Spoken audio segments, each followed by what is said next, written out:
Hey guys, back at it here. Thought I'd make another video.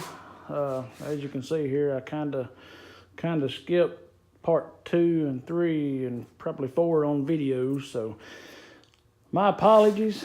But anyways, I can explain here how to do this. It's kind of tricky, to be honest with you. I just have finished doing the ironing and getting everything there wrapped up here, but where I was at on video 1, I think, was doing the luggage bag, the back wall, and up the top. And then the second step was let's see here. Well, I think doing the D windows. I can't remember if I had those on there or not at the time, but how they work, we'll just go through that again just in case there. I can't remember. Probably did, but I'm pretty sure I did. Anyway, yeah, I think I did. Anyway, if I didn't, I'll go back. But step 2, I'll say, was doing this up here on the top, right up here. It's pretty easy, not that hard. Let me turn it over here where we can see here what we're working with. Get around here. What I done was I wrapped it around, in which I had already done these triangle pieces. Let me start back here. I had already covered these little triangles on both sides over there, what I done was I went inside here and just glued it right in here, and then I notched it and wrapped it around this outside edge right here just a little bit. And then I brought it over the bottom, and then up here over the top, and let me see here, it kind of tricks around here on you. And then once you get to right here at the back of the skylight here, it's going to kind of change up on you because the ceiling is already in. So what you're going to have to do is you're going to have to go, it's kind of like doing this little tricky part back here. You've got to go around and go to the outside of the frame, the bird cage up there, and go around the top lip. And then back here on the back, you're going to wrap it around, and it's just going to stop right here on the back because you've already got your D window in right here. Now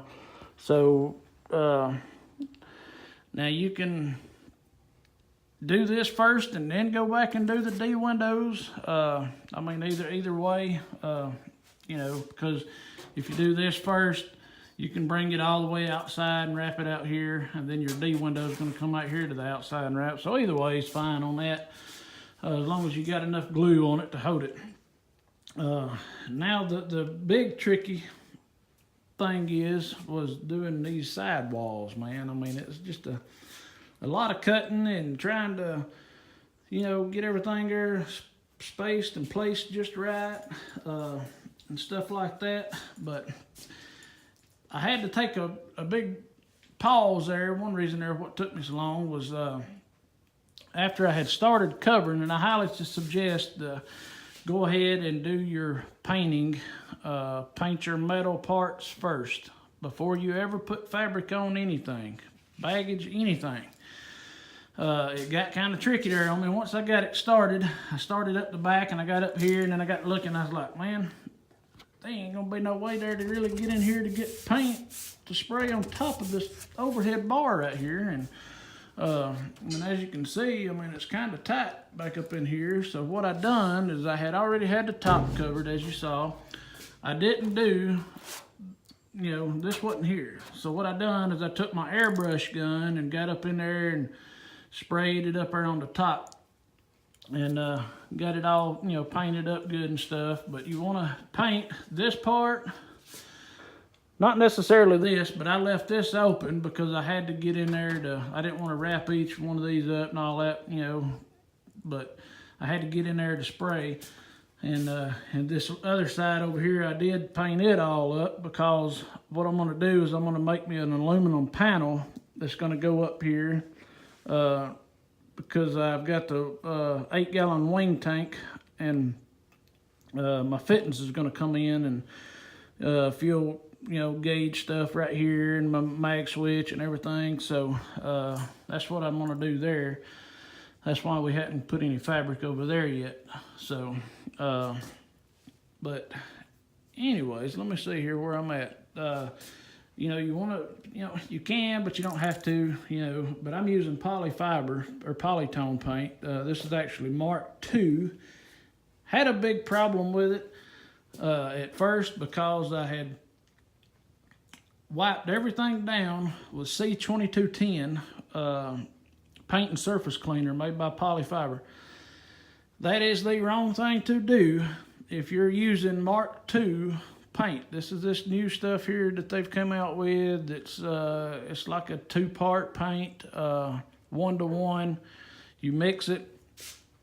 It's like a hardener goes in it or whatever. I mean, it's beautiful paint. I mean, it goes on good, shiny, just as pretty like I wanted it. But as soon as I wiped, you know, cleaned everything down, you know, wiped down this EP420 primer, and then as soon as the paint hit, I sprayed it right here, and I'll show you right here in the video here on what happened whenever it hit the metal. But it just kind of fish-eyed and just looked like I was spraying it straight on oil or something. And so I called, you know, Polyfiber and talked to Greg out there, and he, you know, he's taking care of me and sending me more paint and all this and that and stuff. So, but I'll show you right here what it looked like.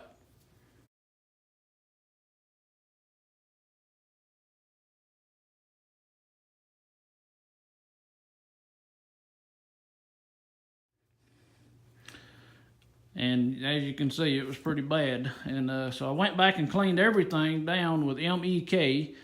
And I mean, every single part. I mean, I've got parts over here, and, you know, I just went ahead and shot my landing gear and my door frame and stuff, and little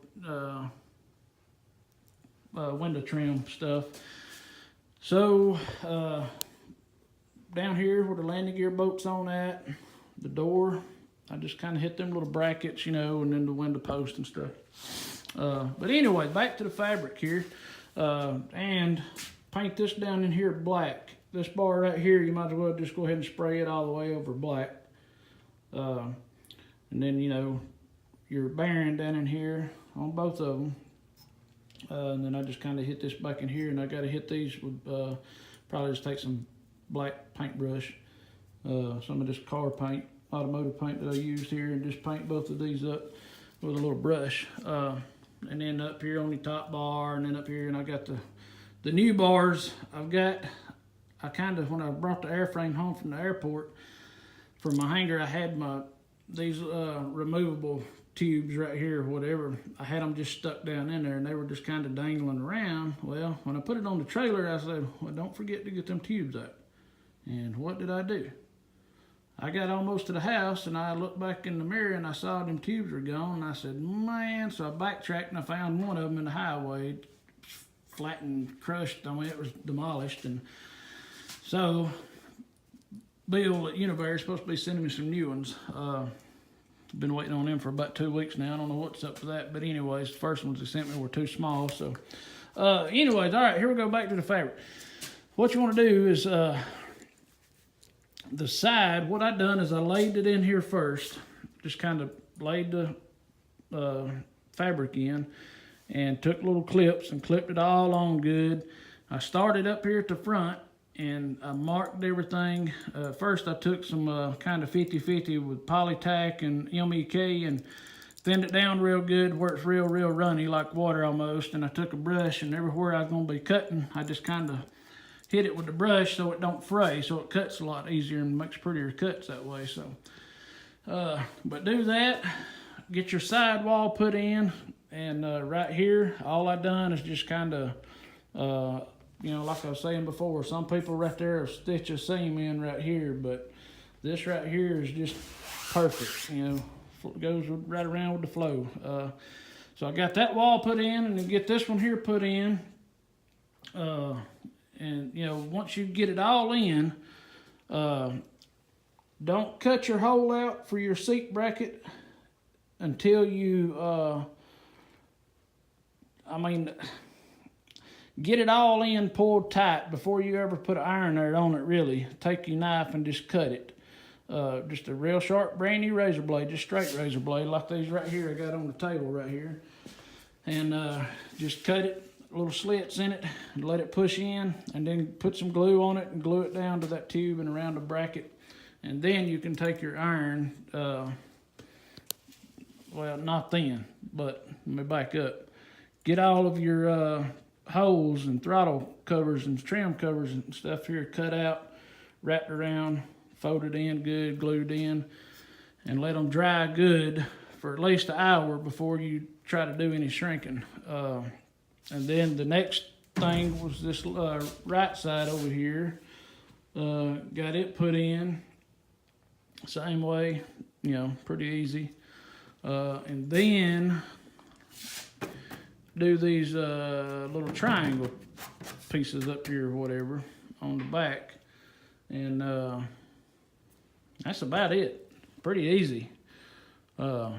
Just, you know, time consuming, you know, so. But anyways, I think it turned out pretty good. And, you know, let me know what you think.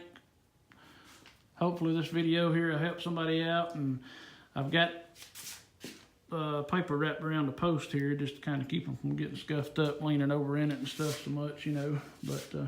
But anyways, let me know what you think. Be sure to like and subscribe if you hadn't already, to follow the updates on the Cub. Thank you very much for watching, and God bless you.